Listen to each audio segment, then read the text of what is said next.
Good morning. Finally माझ्या जाऊबाईंना आम्ही घरी आणलं. आज होता लग्नाचा दिवस आणि कार खूप सुंदर सजवली होती. आता नरेंद्र जाम खुश होते कारण माझ्यासमोर हे स्टिकर होतं आणि ड्रायव्हिंग करताना मी सारखं त्यांना ना इन्स्ट्रक्शन देत असते. त्यामुळे त्यांना असं होतं की आता तुला दिसतच नाही आहे, तू कसं मला सांगणार आहेस. आम्ही आलो होतो नवरी मुलीला हॉलवरती घेऊन जाण्यासाठी आणि राज नंदिनी इथे इतकी बिनधास्तपणे वावरत होती जसं की याच्या आधी खूपदा आली आहे. बरं, हॉलवरती फोटो सेशन चालू होतं आणि राज नंदिनी मात्र मस्त खेळत होती.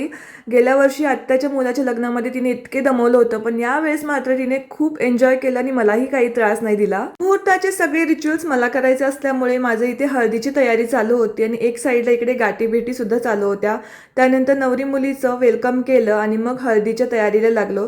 खरं तर ना मी खूप जाम एक्सायटेड होते कारण हे रिच्युअल्स नेहमी मी असं लांबून उभारून पाहायचे, पण यावेळेस प्रत्यक्षात पहिल्यांदा स्वतःला अनुभवायला मिळत होते.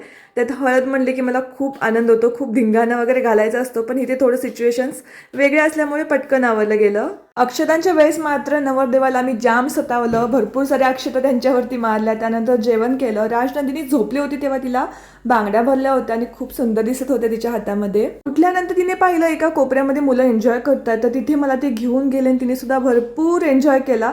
स्कूलमध्ये घातल्याचा हा खूप मोठा फायदा झाला की ती आता बिनधास्त वावरते सगळीकडे. गावाकडची माणसं खरंच जीव लावणारे असतात आणि त्याचा अनुभव या दोघींनी मला दिला. त्यानंतर खरी वेळ आली ती म्हणजे निरोपाची आणि पहिल्यांदाच पाहिलं भाऊ इतकं जोरात रडतोय बहिणीसाठी.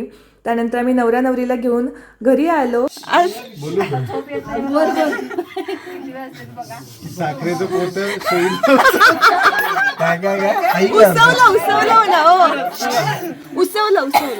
साखरेचं पोत सोयीन उसवलं. प्रियंकाला मला पावडर मंदिरात वाहते फुल आणि पान, ईश्वराचे नाव घेते, तुमच्या सर्वांचं ठेवून मान. Thanks for watching. बाय.